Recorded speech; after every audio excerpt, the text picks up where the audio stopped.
The Wisdom School began in a journey to Chartres, where Jim Garrison, in ceremony beneath a tree, had a vision come to him.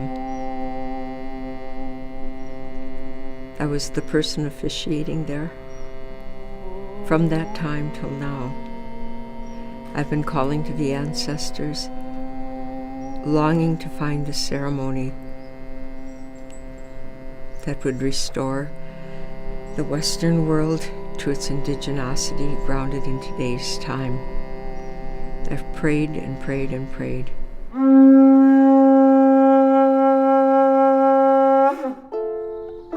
And so we come to this hill and we call forth the female essence which is imbued in all life being. And we come in ceremony and we listen and we enter that space in between where there is no polarity, where that dance becomes one dance, where we receive the ancestral medicine of this place. In an unbroken lineage we walk, in an unbroken lineage to those who made their medicine here, who still exist in between and underneath the layers and layers of time, of memory, of dreams, of torture, of beauty, and by the spirit of the animals who still roam these lands and still walk these streets, and who are now embedded on the sky and in the stone, where nothing is lost, who wait for those who are willing to hear the call of this earth, of this time, to welcome them back. In 2016, Chartres Dreaming, which is representative of the number 9, all the dimensions of the original Gaelic cosmology, the ancestors have come through. We've experienced the trees, the arrival of Bridget, the fire of light, Dis, the god of death. The animals sacred to the Gauls have come through. The wolf, the horse, the stag, and the dog even. Listening to the dreams and seeing them come to life through the glyphing, I can see really a very simple and a very human story coming through. One of the dreams came from a male member of this gathering, Matt, and a woman called out and a man called out to one another. I want to be a better man. I want to be a better woman. We've looked into the well the way the Celts and Gauls would have done. We've looked into that mirror and we've seen things and we've felt things. And through it, what's become manifest is the realization in three-dimensional form of what the Gauls practiced and are practicing in another dimension in the ceremonies related to the oak, the well, the white and black rock coming together, the North Star that informs the both and seeds it with the quickening of ancestral remembrance and renewal, and the white stag, the sun, the solar nexus that guides us from this world to the next and brings in the light. As well, we remember the darkness of the grotto, of the cave beneath the hill of Chartres, that calls us to the deep, deep refreshment and renewal that occurs when we touch that core of our being, of the earth, of the mother herself, who with urgency tells us to wake up, to remember, to renew. Even the insects that carry the messages of the stars and the rocks have spoken to us. Not the rock carved in square block form to build an edifice, but the natural rock. And the rock has appeared in the form of a baby with crystal eyes, the birth of a new humanity, not inscribed in rock, held within edifices created by human beings, but embodying the knowledge of the story of creation. With crystal eyes, we greet the dawn and ignite the new time. In the time when the earth is surrounded and held in darkness, Bridget hears the cries coming from this world and brings her light, born in compassion, to creation, and with it the dawn. Bridget is the fire goddess. She's the protector of the animals, and she is the warrior woman.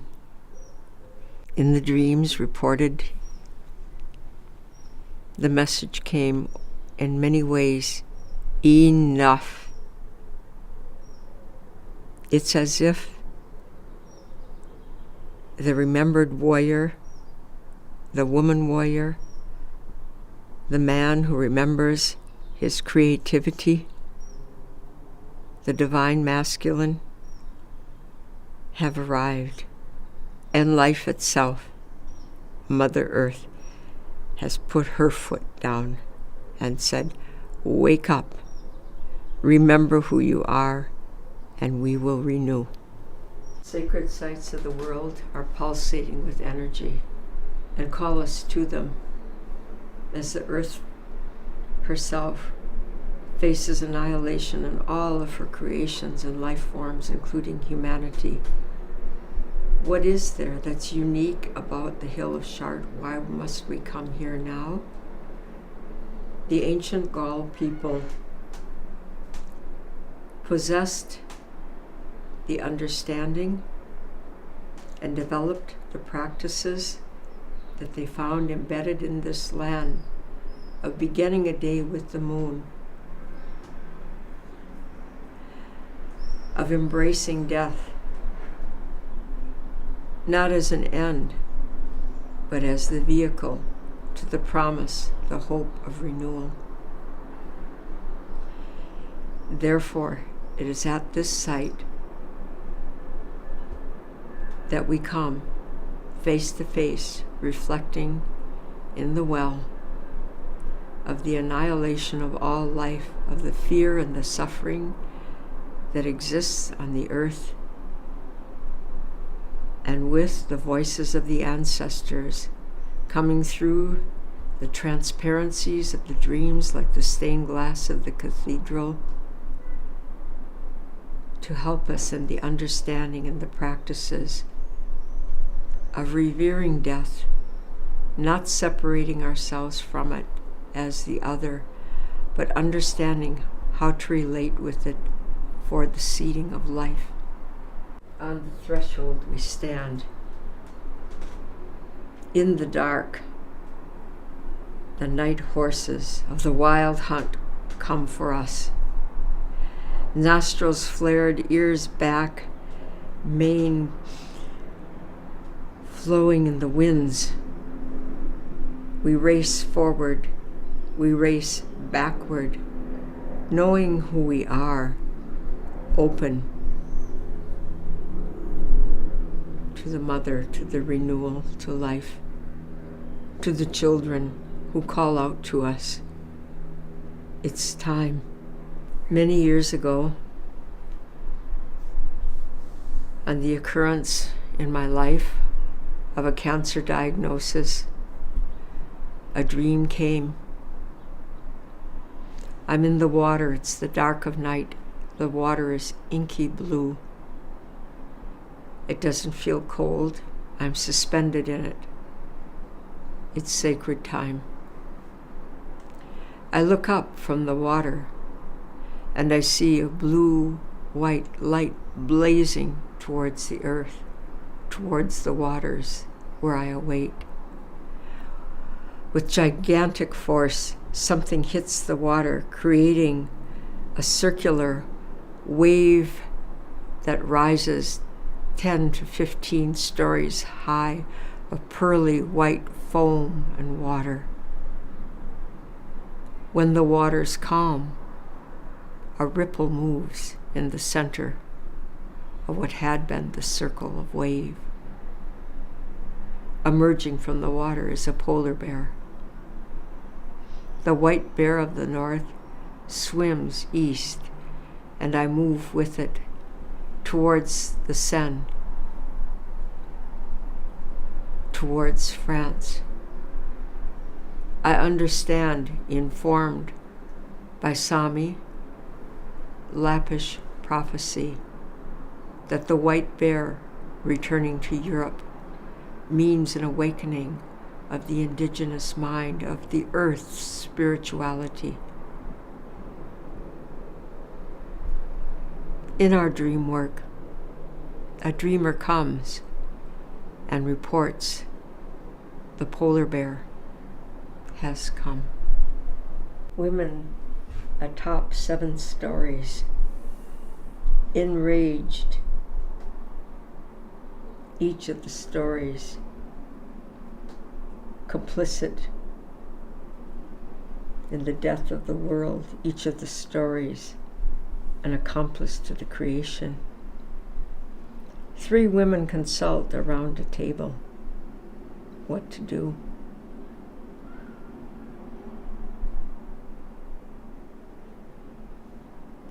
Women swim through the dark black waters towards an ever darkening cave,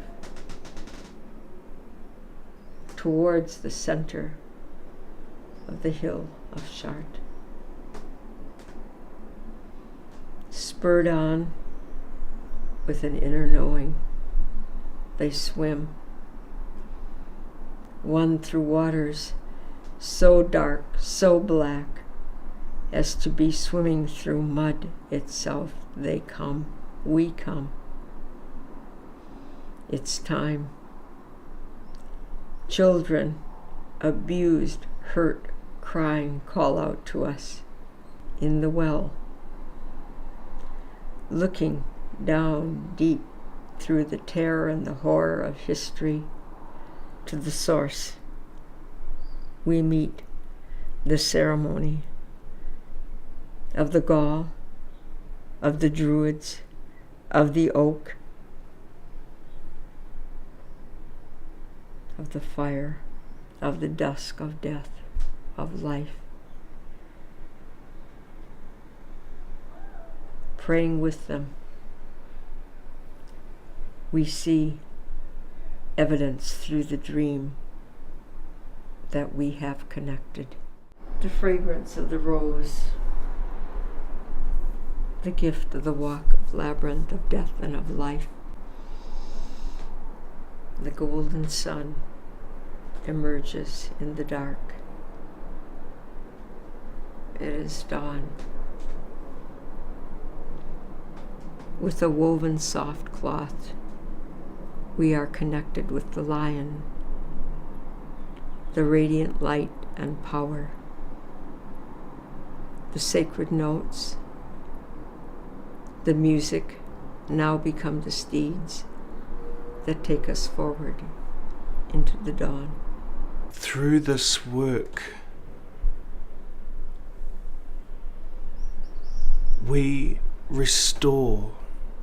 we help to restore the conditions. Through this ceremony, the healing comes.